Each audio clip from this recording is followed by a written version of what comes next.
वेद सिमरती और पुराणां दे बारे।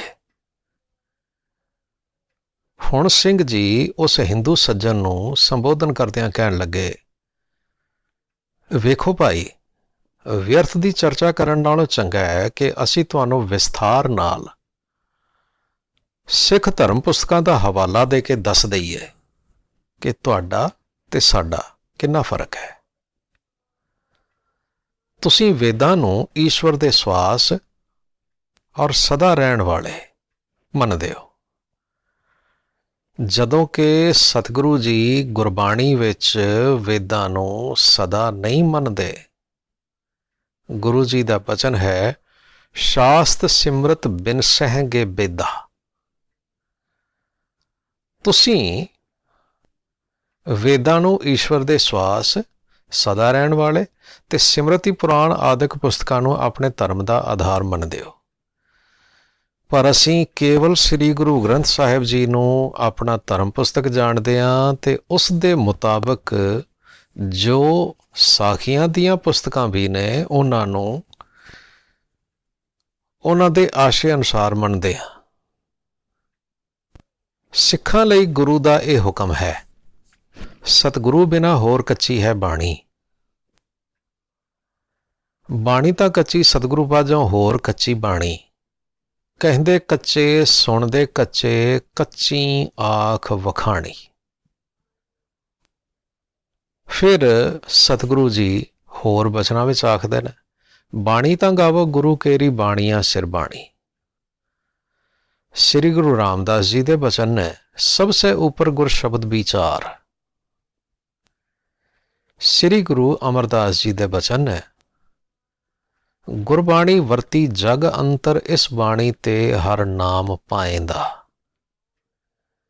ਫਿਰ ਸਤਿਗੁਰੂ ਸ੍ਰੀ ਗੁਰੂ ਰਾਮਦਾਸ ਜੀ ਮਹਾਰਾਜ ਚੌਥੇ ਸਤਿਗੁਰੂ ਫਰਮਾਉਂਦੇ ਨੇ, ਸਤਿਗੁਰ ਕੀ ਬਾਣੀ ਸਤ ਸਤ ਕਰ ਜਾਣੋ ਗੁਰਸਿੱਖੋ, ਹਰ ਕਰਤਾ ਆਪ ਮੂੰਹੋਂ ਕਢਾਏ।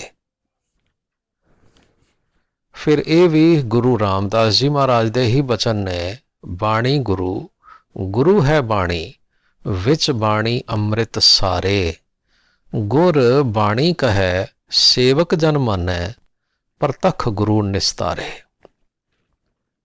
ਤਾਂ ਫਿਰ ਮੇਰੇ ਹਿੰਦੂ ਪਿਆਰੇ ਭਾਈ, ਵੇਦ ਸ਼ਾਸਤਰ ਆਦਿਕ ਜੋ ਆਪ ਦੇ ਧਰਮ ਪੁਸਤਕਾਂ ਨੇ, ਜੋ ਸਤਿਗੁਰੂ ਦੀ ਰਾਏ ਹੈ ਉਹਨਾਂ ਦੇ ਬਾਰੇ ਵਿੱਚ ਹੁਣ ਤੁਹਾਨੂੰ ਉਹ ਵੀ ਸੁਣਾਉਣੇ ਆ। ਗੁਰੂ ਨਾਨਕ ਦੇਵ ਜੀ ਸੋਰਠ ਰਾਗ ਵਿੱਚ ਫਰਮਾਉਂਦੇ ਨੇ, ਸ਼ਾਸਤ ਬੇਦ ਬਕੈ ਖੜੋ ਭਾਈ, ਕਰਮ ਕਰੋ ਸੰਸਾਰੀ। ਪਾਖੰਡ ਮੈਲ ਨਾ ਚੂਕਈ ਭਾਈ, ਅੰਤਰ ਮੈਲ ਵਿਕਾਰੀ। ਅਥਵਾ ਪੰਡਿਤ ਮੈਲ ਨਾ ਚੂਕਈ, ਜੇ ਵੇਦ ਪੜ੍ਹੈ ਜੁਗਚਾਰ। ਭਾਵ, ਹੇ ਪੰਡਿਤ, ਤੂੰ ਚਾਰੇ ਯੁੱਗ ਵੀ ਵੇਦ ਪੜ੍ਹਦਾ ਰਹੋ। ਭਾਵ ਸਾਰੀ ਜ਼ਿੰਦਗੀ ਪੜ੍ਹਦਾ ਰਹੋ ਤਾਂ ਵੀ ਮਨ ਦੀ ਮੈਲ ਦੂਰ ਨਹੀਂ ਹੁੰਦੀ। ਸ੍ਰੀ ਗੁਰੂ ਅਰਜਨ ਦੇਵ ਜੀ ਮਹਾਰਾਜ ਦੇ ਬਚਨ ਨੇ, ਵੇਦ ਕਤੇਬ ਸਿਮਰਿਤ ਸਭ ਸ਼ਾਸਤ, ਇਨ ਪੜ੍ਹਿਆ ਮੁਕਤ ਨਾ ਹੋਈ। ਫਿਰ ਭਗਤ ਕਬੀਰ ਸਾਹਿਬ ਜੀ ਦੇ ਬਚਨ ਨੇ, ਜੋ ਸ੍ਰੀ ਗੁਰੂ ਗ੍ਰੰਥ ਸਾਹਿਬ ਜੀ ਵਿੱਚ ਦਰਜ ਨੇ, ਵੇਦ ਕੀ ਪੁੱਤਰੀ ਸਿਮਰਿਤ ਭਾਈ, ਸਾਂਕਲ ਜੇਵਰੀ ਲੈ ਹੈ ਆਈ।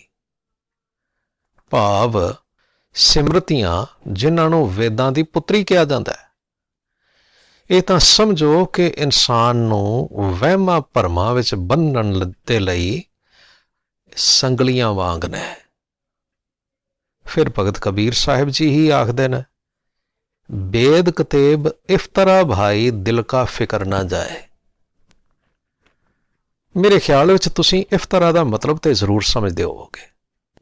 ਜੇ ਨਹੀਂ ਸਮਝਦੇ ਤਾਂ ਤੁਹਾਨੂੰ ਦੱਸ ਦਿੰਦੇ ਹਾਂ ਕਿ ਇਫਤਰਾ ਦਾ ਮਤਲਬ ਹੁੰਦਾ ਹੈ ਕੇਵਲ ਕਲਪਨਾ ਵਿੱਚੋਂ ਪੈਦਾ ਹੋਇਆ। ਭਾਵ ਸਿਰਫ ਤੇ ਸਿਰਫ ਇਮੈਜੀਨੇਸ਼ਨ ਜਾਂ ਮਾਈਥਾਲੋਜੀ। ਇਸੇ ਲਈ ਭਗਤ ਕਬੀਰ ਸਾਹਿਬ ਆਖਦੇ ਨੇ, ਇਹਨਾਂ ਨੂੰ ਪੜ੍ਹਨ ਨਾਲ ਮਨ ਦਾ ਦੁੱਖ ਦੂਰ ਨਹੀਂ ਹੁੰਦਾ। ਸ੍ਰੀ ਗੁਰੂ ਅਰਜਨ ਦੇਵ ਜੀ ਮਹਾਰਾਜ ਫਰਮਾਨ ਕਰਦੇ ਨੇ ਧਨਾਸਰੀ ਰਾਗ ਵਿੱਚ, ਪੜ੍ਹੇ ਰੇ ਸਗਲ ਬੇਦ, ਨਹਿ ਚੁਕੈ ਮਨ ਭੇਦ, ਇੱਕ ਖਿਨ ਨਾ ਧੀਰੈ, ਮੇਰੇ ਘਰ ਕੇ ਪੰਚਾ। ਭਾਵ ਵੇਦ ਕਤੇਬ ਆਦਿਕ ਪੜ੍ਹਨ ਨਾਲ ਵੀ ਕਿਸੇ ਤਰ੍ਹਾਂ ਵੀ ਮਨ ਵਿੱਚੋਂ ਵਿਕਾਰਾਂ ਨੂੰ ਠੱਲ ਨਹੀਂ ਪੈਂਦੀ। ਫਿਰ ਭਗਤ ਕਬੀਰ ਸਾਹਿਬ ਦਾ ਇੱਕ ਹੋਰ ਬਚਨ ਸੁਣੋ। ਭਗਤ ਸਾਹਿਬ ਜੀ ਆਖਦੇ ਨੇ, ਕਬੀਰ ਬਾਹਮਣ ਗੁਰੂ ਹੈ ਜਗਤ ਕਾ, ਭਗਤਨ ਕਾ ਗੁਰ ਨਾਹੀਂ, ਅਰਜ ਉਰਜ ਕੈ ਪਚਮੁਆ, ਚਾਰੋਂ ਬੇਦਾਂ ਮਾਹੇ। ਜਿਸ ਦਾ ਸਪਸ਼ਟ ਭਾਵ ਇਹ ਆ ਕਿ ਗੁਰੂ ਜੀ ਤੇ ਆਖਦੇ ਪਏ ਨੇ, ਭਾਈ ਬ੍ਰਾਹਮਣ ਸਾਰੀ ਜ਼ਿੰਦਗੀ ਵੇਦਾਂ ਵਿੱਚ ਫਸ ਕੇ ਆਪਣੀ ਜ਼ਿੰਦਗੀ ਖਰਾਬ ਕਰ ਰਿਹਾ ਹੈ। ਹੁਣ ਐਸੇ ਵੇਦ ਪੜ੍ਹਨ ਦੇ ਲਈ ਕਿ ਗੁਰੂ ਸਾਹਿਬ ਸਿੱਖਾਂ ਨੂੰ ਹੁਕਮ ਕਰਨਗੇ। ऐसे सारे बचन सुन के हिंदू सज्जन कहने लगे, तो आपने क्या गुरु की वाणी में से ये कभी नहीं पढ़ा कि आपके गुरु अमरदास ने आनंद साहब में ये कहा था, वेदा में नाम तुम सो सुने नाही, फिरें ज्यों बेतालिया। तां सिख वीर इसका जवाब देन लगे, भाई इसका अर्थ ये है, वेदां विच सब तो उत्तम शै नाम जो वेदां विच जिक्र ही नहीं उसका। इसे लई वेदां नूं पढ़न वाला बेतालियां वांग फिरदा रहिंदा है, भाव दुखी हुंदा रहिंदा है। हुण हिंदू सज्जन आखण लगे, देखो श्री गुरु नानक देव जी ने श्री जपजी साहिब में ये कहा था, अहरण मत वेद हथियार।